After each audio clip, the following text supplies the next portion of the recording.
So let's just go ahead and get started with your background. Maybe just tell us a little bit about yourself.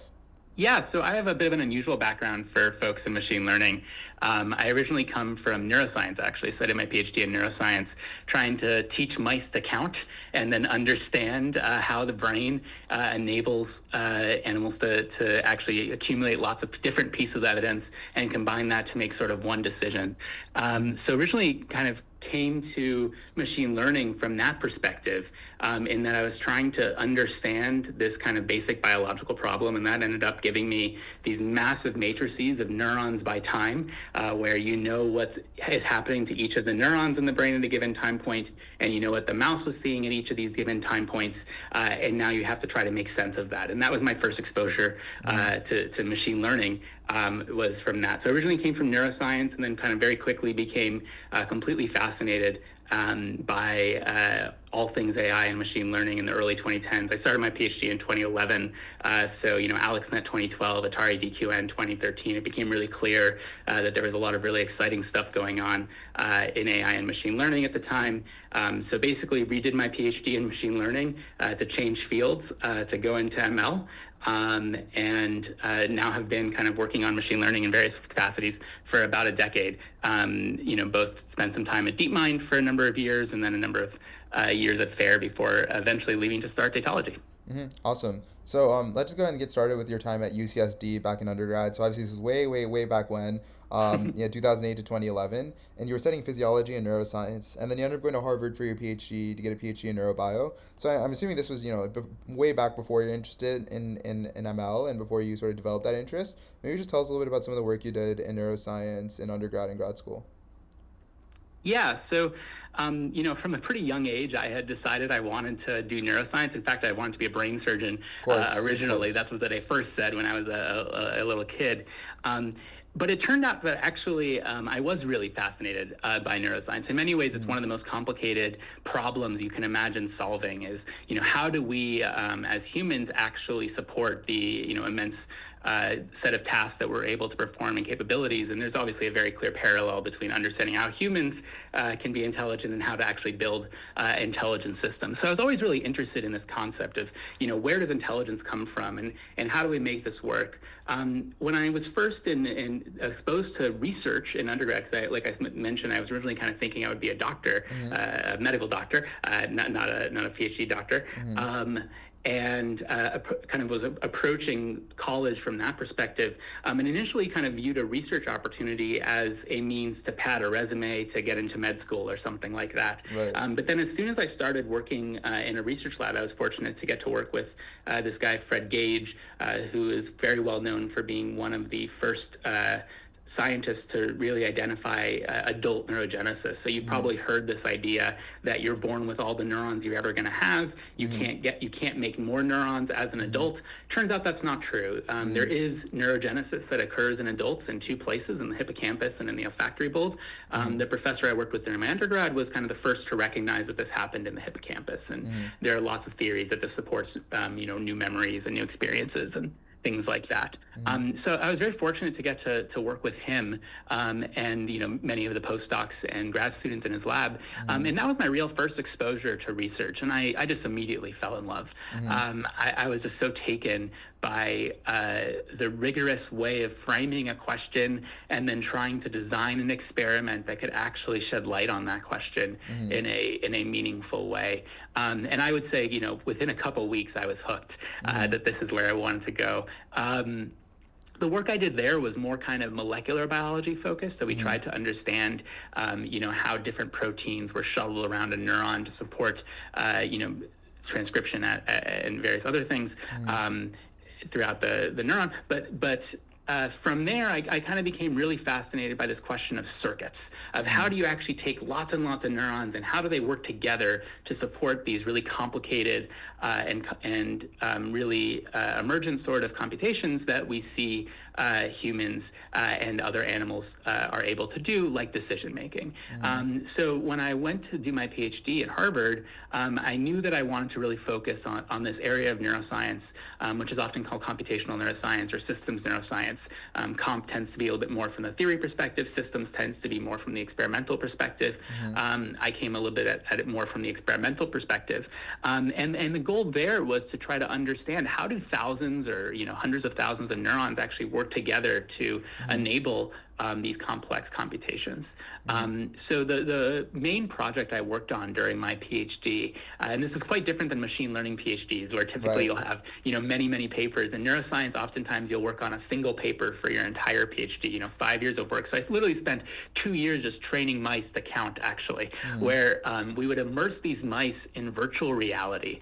So what you would do is you would put the mouse in a little mini IMAX, where you have basically a half cylindrical screen around them, and then you would show them a first-person view of a maze. This was actually built in the Quake engine, of all things. And then you put the mouse on a styrofoam ball, about an 8-inch styrofoam ball, like the ones you might use in a solar system mobile when you're a child. That was suspended in air and actually tracked by computer mice, by optical sensors. And that way, the mouse was on top of this ball and could run and was kind of held in place. And this way you could measure how the ball was moving to actually enable the mouse's position in this 2D maze, or these 3D maze, to change as well. So basically the mouse was playing virtual reality video games by running through this maze in VR, by running on top of a styrofoam ball. And the reason we went through all that trouble was that enabled the mouse's head to stay in a stationary location. And what that means is that you can now use microscopes to image the activity of hundreds or thousands of neurons while the animal performs this really complex task. So that's what I did during my PhD. So I spent the first 2 years basically trying to figure out, how do I anthropomorphize mice so that I can teach them to do this task that requires them to count. And then once we did do that, we then had to now record the activity while they perform this task to be able to make sense of it. So that's what I really focused on. What we found using a number of ML techniques to get at this was that what ended up happening is that the entire state of the neuronal circuit not only represented what the mouse was currently seeing and what the mouse was going to do, what behavior it was going to take next, whether it was going to turn left or turn right, but it also actually would encode signals about what happened in the last 10 trials.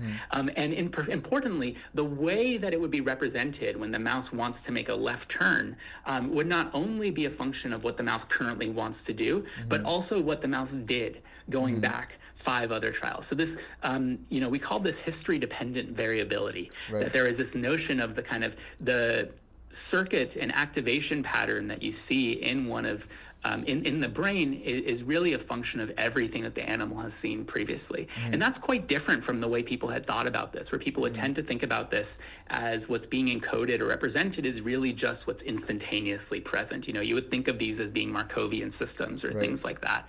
And they very much weren't. So that was a bit about what I did in my PhD, and also kind of a little bit about how I started using ML to get there. Awesome. So, walking sort of through your PhD, at the end, you ended up becoming a research scientist at DeepMind. This was back in September 2016 to August 2018. And then after that, you were at Meta AI Research, specifically on the FAIR team, and you sort of spent quite a while there from 2018 all the way up to, wanting to go ahead and build Datology. Maybe just tell us a little bit about those 2 experiences. Yeah, so, coming out of grad school, I had been using a lot of ML to analyze these real neural data. And fundamentally, what I had been trying to do was understand how this system works. And if you think about the process of trying to understand how an artificial neural network works, it's actually very similar. And in fact, the work that I did at DeepMind, I would kind of describe now as mechanistic interpretability, just well before that was a term that was kind of commonly in vogue. But the goal was to try to understand how deep nets actually are able to perform the computations necessary to, create these great behaviors that we see. So that was where I was kind of coming from, and that's a fairly similar problem, except it's a lot easier in principle in the deep neural network situation, because you have far more experimental control and access, right? When you're actually measuring the activity of real neurons in the brain, first off, you get a very, very noisy measurement of what the actual activity is, but you also can only sample a very small and somewhat biased sample of the neurons in the brain. It's very hard to perturb the system. You can kind of turn everything up or turn everything down, but it's quite hard to say, hey, let me make this particular activation pattern appear, or let me perturb it along this particular direction in space. Whereas with artificial nets, you can do all of these things trivially, right? We have perfect access to the activities of every single neuron in the system. We can perturb them however we want. We have full access to the weight matrix, which is basically never something that in a real neuroscience setting. So when I joined DeepMind, my goal was really to take that same sort of skill set and apply it to these systems. And that manifested in trying to understand kind of how some of these systems that we built that do cool things actually work. So for example, one of the projects I worked on was called generative query networks, which was kind of a very, very early form of generative models that at the time was jaw-dropping, but now it looks quite quaint, where we would use a Mujoku scene. So these are these kind of very simple scenes where you have shapes of different colors, and you would show it several different camera angles of this three-dimensional scene, and then you'd ask it to predict what that scene looks like from a new camera angle. And it was kind of amazing that these models could do this. Now, of course, we can do this with much more sophisticated and detailed and high fidelity scenes. But at the time, this was absolutely incredible. And my role was to go in and try to understand, how did the system actually do this? And what we actually found was that the system was cheating by basically taking the nearest viewpoint and then just modifying that a little bit. And we were able to make a pretty simple architectural change, which prevented it from being able to cheat and encouraged it to learn a much better representation. So in many ways, during my time at DeepMind, that's what I was really aiming for, was how could I build these, systems and answer these questions where kind of in the first half of the project, we understand, how does this thing work? Or more importantly, why doesn't it work? What is the bottleneck? And then in the second half of the paper, we'd be able to actually go and perturb it in some way, or modify the learning objective or the architecture so that we would encourage the model to learn the better solution to it. And that was something that really started in my time at DeepMind, but then also is kind of a goal I really continued to work on during my time at FAIR. Awesome. So, continuing on here, you've worked on a lot of really exciting stuff. And really, I mean, your papers go pretty broad, so maybe you can just start off with a few of your papers. Is there maybe a paper that you're super excited about that you'd like to highlight as a first paper? I think the first ML paper that I really kind of worked on start to finish that still actually has a fair number of implications was this one on the importance of single directions for generalization. The goal there was to understand whether distributed representations or sparse representations end up being better for either memorization or generalization. And this becomes relevant today because we start to think a lot about these questions of, are our models memorizing their data? And is that a good thing or is that a bad thing?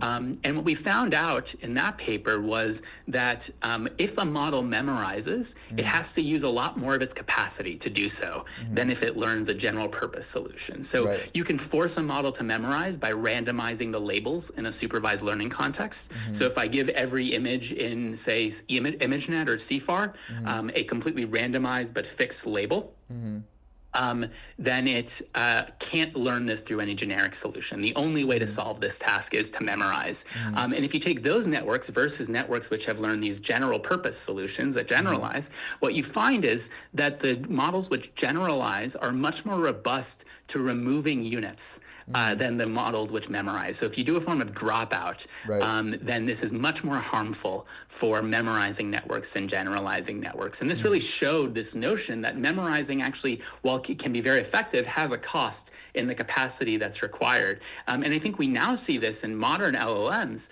because a lot of the times, we encourage models to just memorize the training set. And while that can be really effective, that results in a model that's much larger than it needs to be to perform that task. And that means that the cost of inference can be much higher. It means that it can be harder to do things like test time compute, et cetera. So, I think this is an interesting one because even though it was kind of written in a totally different context, this question of whether models memorize or generalize and what are the consequences of that remains something which is very relevant for the problems we're facing as a field today. Awesome. Continuing on, I think you had another paper titled Model Soups, Averaging Weights of Multiple Fine-Tuned Models Improves Accuracy Without Increasing Inference Time. This was like a super-cited paper, maybe one of your most famous ones. You want to maybe talk briefly about that? Yeah, so the first thing I'll say here is that while I'm proud to have been involved with this work, Yeah. this was one where I didn't do nearly as much of the work as some of the Mm-hmm. other ones. This was really Sure. led by Mitchell Wartzman, Mm-hmm. who's now at Anthropic and is just an absolutely fantastic scientist. Right. I think in general, though, the model sweeping phenomenon, which is now something that has become very common, basically all models that get released have used model merging in some form or another. Mm-hmm. I think this one's really interesting because there's a pretty straight line to this observation from a lot of work that I kind of related to things I had previously worked on around things like lottery tickets Mm-hmm. and how do you understand what a good solution is. And kind of in particular, there was a follow-up paper that I wasn't involved in, but that Jonathan Frankel wrote called Linear Mode Connectivity and the Lottery Ticket Hypothesis, Mm-hmm. where he showed that when you have lottery tickets, you end up with the modes of these kind of two networks being connected through a kind of low loss path between them.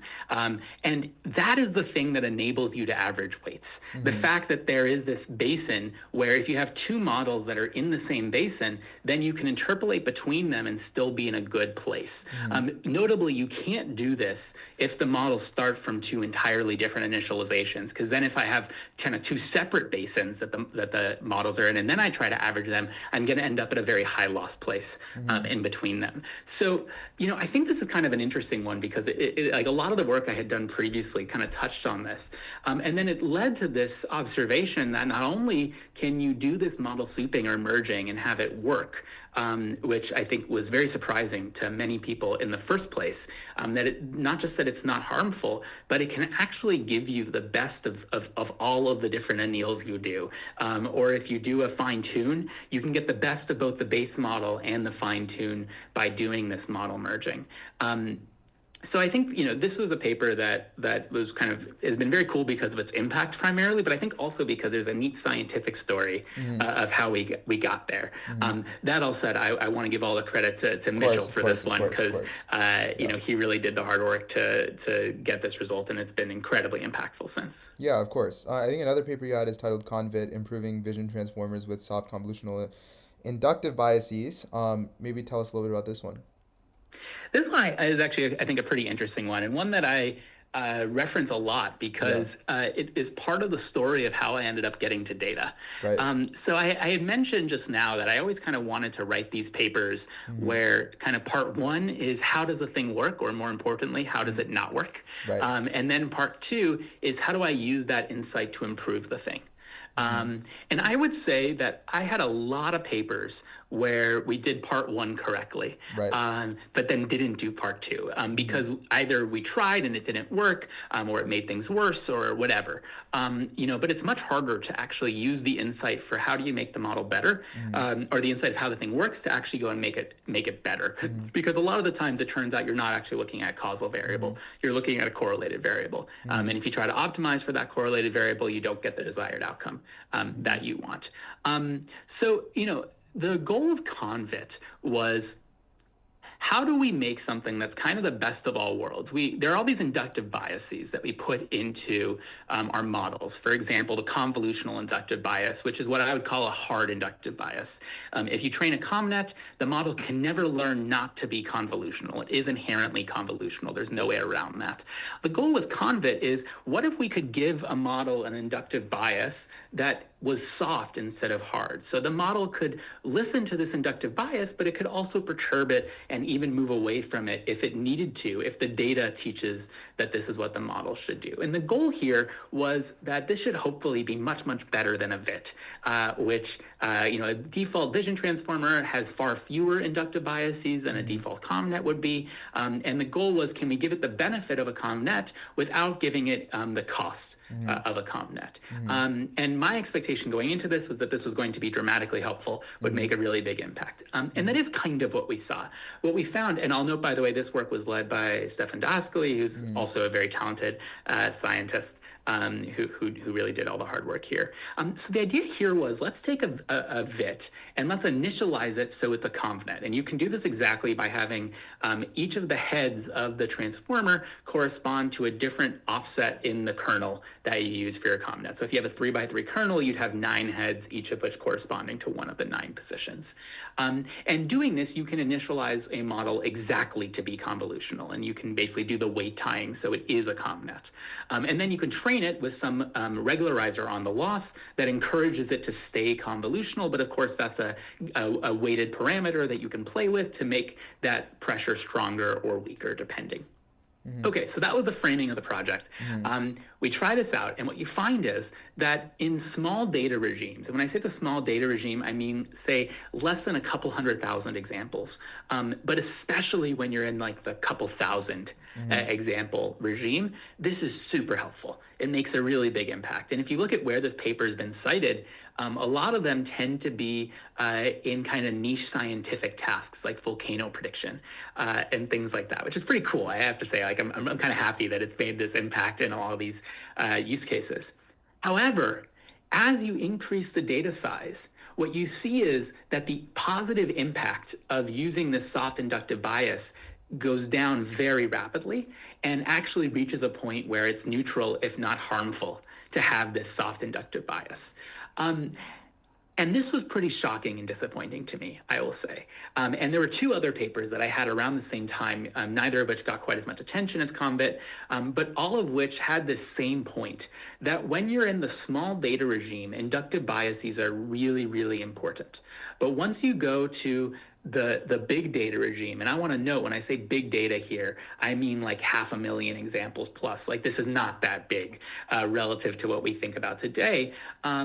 But when you go into this kind of larger data regime, which we were doing in all these projects, because these were all projects that were really working with self-supervised learning for some of the first projects that I had really worked on in the context of SSL rather than supervised learning.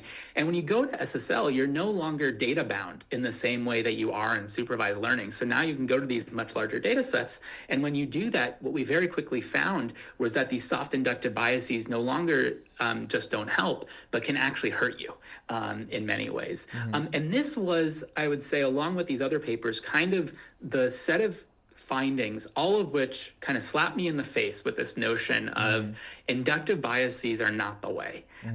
Really what matters is more compute and more data, and inductive biases are really useful when you're in this low data regime. But once you go into a even moderate data regime, everything you're learning actually just comes from the data itself.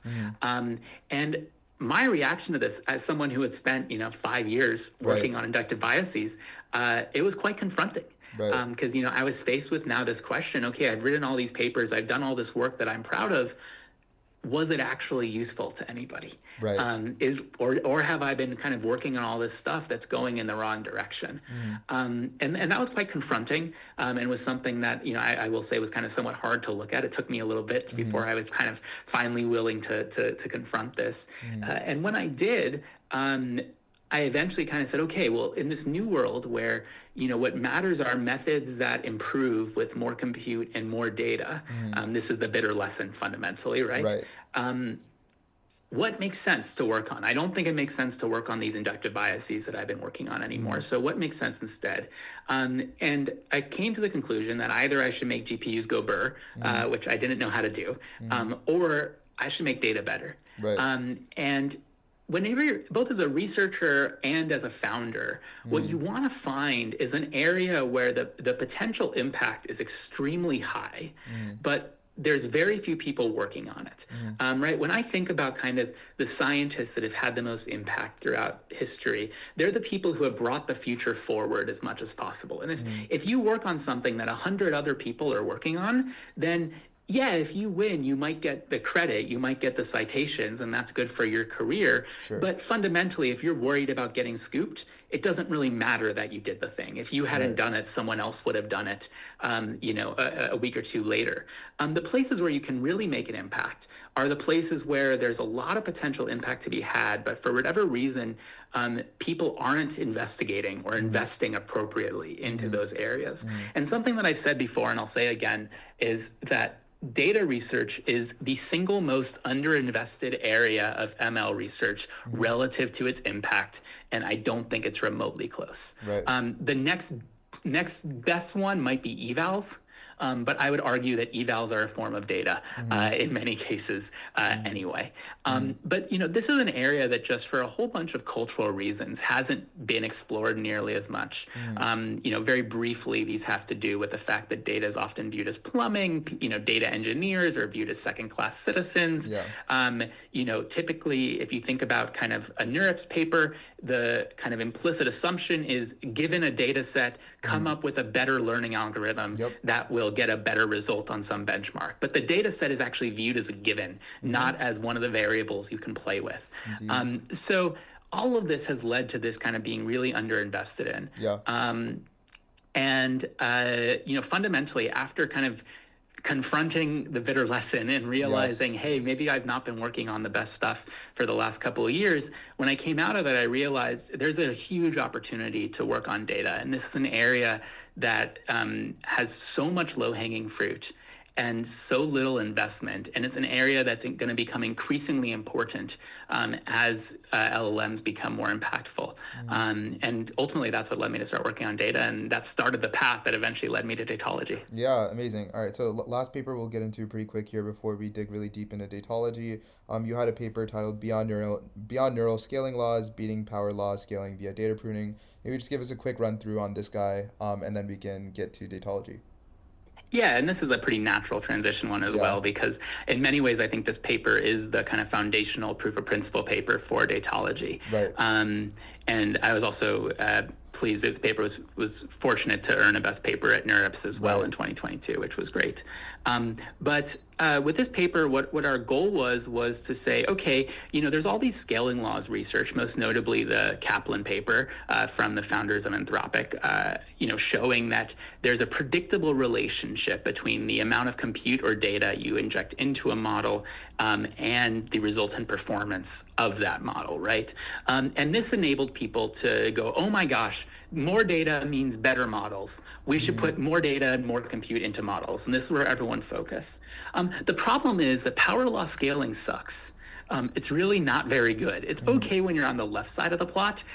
But fundamentally what this means is that every time you 10x the data, you get a diminishing marginal improvement in the performance of the model. And this is maybe okay for the first few times you 10x the data. But eventually you reach a point where you're talking about now taking a model from $10 million to train to $100 million to $1 billion to train for smaller and smaller improvements. And this is just fundamentally unsustainable. This is what I think has led to the prognostications that it's going to cost billions or trillions of dollars to train models. And I think this is also why we've seen that the really, really big models have generally failed to achieve the performance results that people were excited about. Thinking both of the Llama 405B and also of GPT 4.5, you can see a number of these cases where we just kind of naively extrapolate the scaling curve and hey, it doesn't really work that well anymore. So, it was always clear that while this relationship is nice for predictability, it's not actually a good relationship. And it's also weird that it assumes IID data.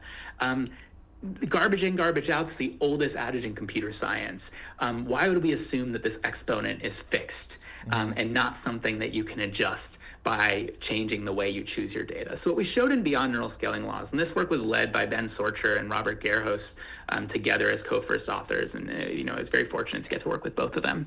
And what they showed was that if you choose your data optimally, you can actually do much, much better than power law scaling. And in fact, in theory, you can achieve exponential scaling.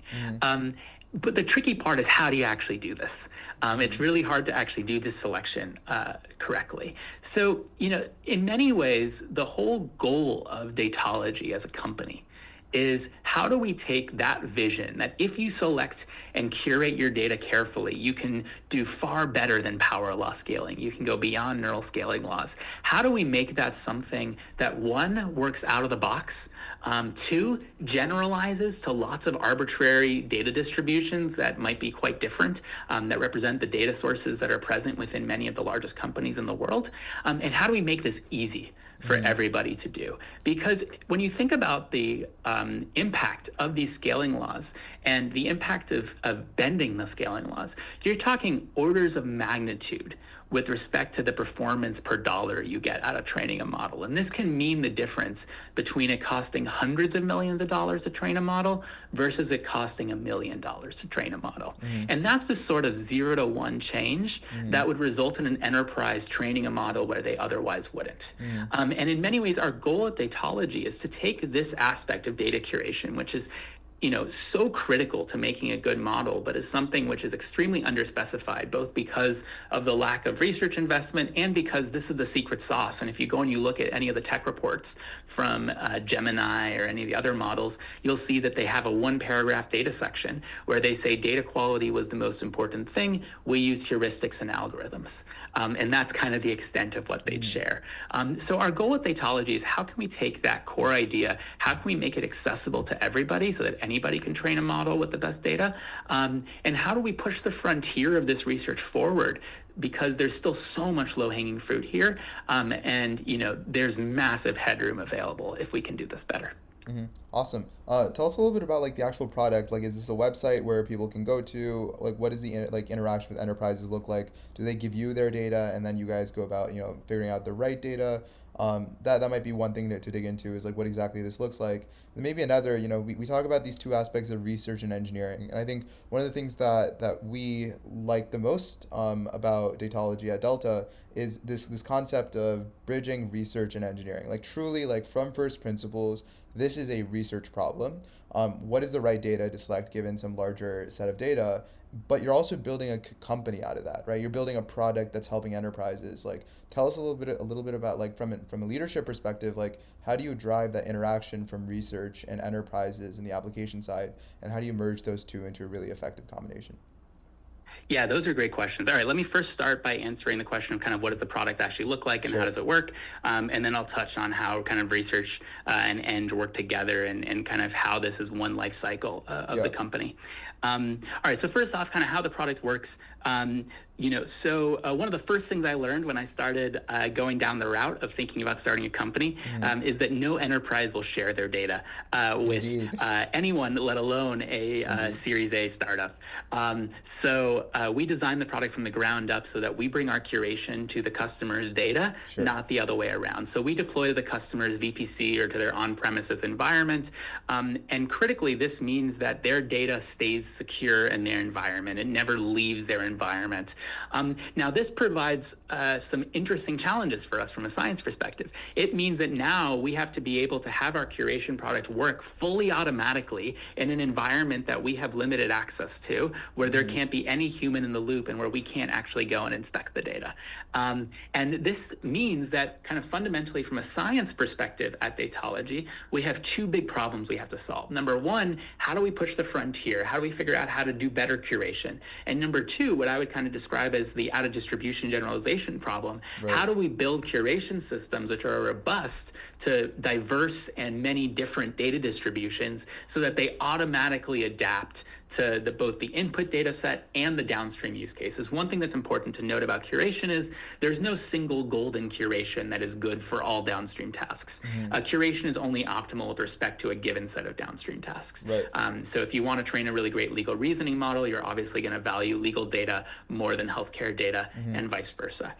So we've had to build the product so that it automatically adapts. So we deploy to the customer's environment. The customer then runs a pre-processing job that'll do everything from a lot of data filtering to upsampling and downsampling the relevant examples, to synthetic data generation. We recently released Beyond Web, which is our synthetic data generation paradigm, which is the best in the world to our knowledge, and can enable us to kind of rewrite the data into many other formats, going into how we sequence the data data and eventually how we batch the data, all of these factors, which will eventually lead to training a model much faster, better, smaller. So that's usually what we think about. We can train models much faster. So for example, we can get models to the same performance as the best open source data sets like Nematron or DCLM, 12x or more faster. So in 8% of the tokens will match the performance.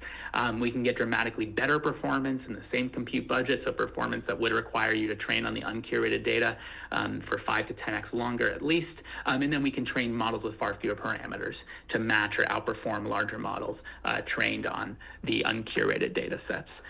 So fundamentally, we make the slope of the learning curve much steeper, and that gives you faster, better, smaller.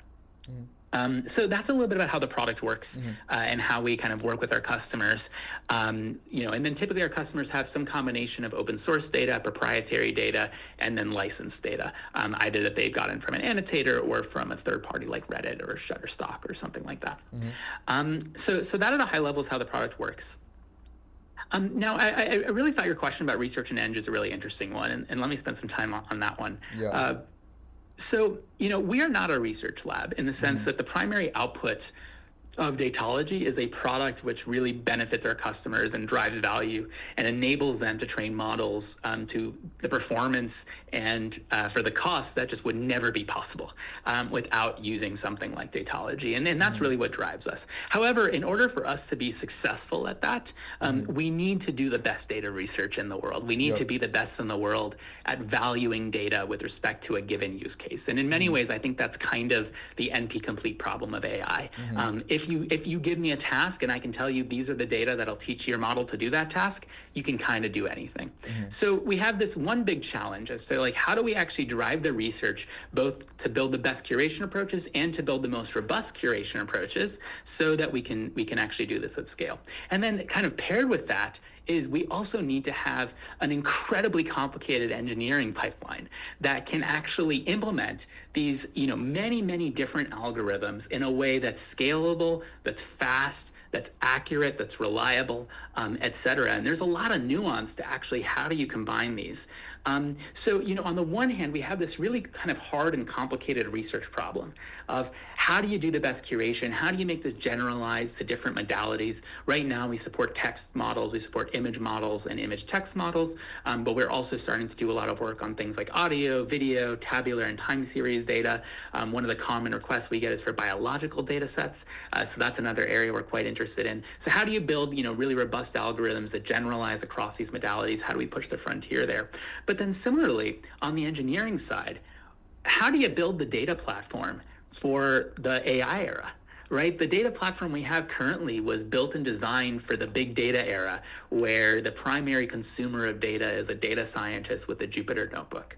That's what Databricks and Snowflake were really built off of. Going forward, the primary consumer of data is going to be a model, basically always. How would you re-architect and redesign the data platform for that future? And these are the sorts of problems we're starting to face. Similarly, how do we build a data pipeline that is both extremely reliable, robust, scalable, but also very flexible? That's a fairly unusual requirement for what people have typically done. Usually when people build these high performance data pipelines, they're somewhat static. In that there's a particular path that you're going to process the data through consistently. For us, every time we do a new experiment where we fundamentally say, let's change the curation approach a little bit, let's curate a data set, let's see if it's better. Every time we do that, we're changing the graph for how you actually generate the curation. We're changing that data pipeline. So this has resulted in a whole bunch of different requirements for what we need to build than what anything else has been built here. So, we have both these really hairy research problems and these really hairy engineering problems. And what we have to do is meld these together into a single product that, implements this frontier research at scale in a way that is fast and reliable and enterprise grade. And I will say, just like as one notion of, I've now been a founder for about 2 years at Datology, seeing kind of both of these pieces work together to build something that would have been impossible to build without has been really rewarding and something that's quite cool. Yeah, I think that is extremely rewarding and also extremely impressive. Moving forward, as we get sort of close to end of time here, we'll end with maybe like two last questions. Maybe one about datology. Maybe tell us a little bit about sort of, we've talked a little bit about some of the research and engineering challenges, but you're effectively building this system, but ultimately it is a business, and so you do need to sell, and you do have clients, and you do have different enterprises. They have different data, like we talked about, and so you sort of need to build something that's going to be flexible yet generalizable, custom yet also generalizable. And so I think that presents a lot of unique challenges, some of which we've talked about. But also one of those unique challenges is like, how do you prove to your end customer that they should use Datology? How do you convince them, these highly technical researchers or engineers, that hey, Datology is what you should use, and you shouldn't, write your own algorithms to figure out what's the right data. Like you should use us. How does like what evidence are you giving them? Like how does that process go? And then at the very end, we can maybe end with some advice that you have for researchers, especially people that might be coming from non-traditional backgrounds. I mean, you came from sort of a very heavy neuroscience background, like we talked about towards the beginning. Maybe any advice you have for researchers, things that they should know before they get into it. Yeah. So, I mean, okay. So, addressing the first question. Um, one thing that's interesting is that what we find is that the most technically sophisticated customers are actually in some ways the easiest because they know how challenging this is. Mm-hmm. They're incredibly talented. They could potentially do this if they were to devote 30, 40 people for many years to this problem solely, but they understand that this is a really hard problem that really takes a dedicated focus. One of the reasons that I left Meta to start Datology is that I just saw consistently, and I hear this talking to all of the people I know in the frontier labs, et cetera. Data teams are almost always undervalued in the context of a larger organization. One of my core beliefs is that Datology needed to exist because we didn't need a data team, we needed a data company, where the main goal of the company is actually to do really great data curation. And I think we see that within many of these larger organizations, and I think many of those folks kind of recognize that. Typically, we have a bit more of a challenge with the folks who are technically sophisticated enough to be dangerous, but maybe not quite so much to understand and appreciate quite how difficult this problem is. Yeah. So I think you sometimes have folks that think, oh, like I can just throw like one person for a couple of weeks at this and I'll get a good solution. And that's very much not how this works. We've done literally hundreds upon hundreds of thousands of experiments to try to really understand each of these aspects deeply, how we make them work together. The way we prove it out fundamentally is by doing bake-offs. So you train a model on Datology curated data, you compare that to the best open source data or data that were not curated by us, and you see that models train faster, better, smaller when trained on the Datology data. So that's why we have these blog posts that we put out there, et cetera, is to show that. And then typically with our customers, they'll start by doing a proof of concept where they do this sort of paired bake-off experiment and see Mm-hmm. that things get much better. So that's usually how we work with that, and where the challenges tend to come from. Mm-hmm. Awesome. And getting into advice here, I'm sure we have a lot of really great people in the audience who are listening. That might be PhD students. That might even be people that are PhDs in neuroscience, just like you were, or people coming from more biology focused fields. A large percentage will also be people in industry, and so that could be people at DeepMind, OpenAI, Anthropic, Fair, so on and so forth. Or I guess now it's Meta Superintelligence Labs. What's some of your advice you would give them? Like what should they know about research? What should they know about building a company that is maybe not exactly a research lab, but does research and really thinks critically about these problems? What's your advice that you want to share? Yeah. Well, maybe I'll give one comment about research and then maybe one comment about uh, kind of building a research, a company for which research is a critical component. Sure. So maybe first off on the research thing, besides the fact that data is really important and models are what they eat, and you should be thinking a lot more about your data than you probably are. Beyond that, I would say that this is advice that Joel Pinero gave me once, who was the head of FAIR for quite a long time and recently joined Cohere to run their AI labs. And she's just an incredible scientist and leader. I really admire her deeply. One of the things that she once told me with respect to advice about picking a research project, which is often the most important thing, what do you choose to spend your time on, was that almost no research projects work the way you want them to. They almost Mm-hmm. always will end up end up falling quite short of their ceiling. So if the ceiling isn't groundbreaking, why are you doing it in the first place? Mm-hmm. And I really like that advice that ultimately, whatever you're working on, it's probably not going to reach its ceiling. So the ceiling better be pretty darn great. If you're working on something and the ceiling isn't that good, maybe work on something where the ceiling is better. Because you're probably going to get 50% of the way there. You might get really lucky and get 90% of the way there, or even all the way there. But if you're aiming for the stars, then you'll still end up with something pretty darn cool. So that's one thing I would say. Maybe related to that, I would also say look for those places where if you were successful, it would make a huge impact, but where very few other people are working on the problem. That's where you can really make a difference. That's where you can bring the future forward.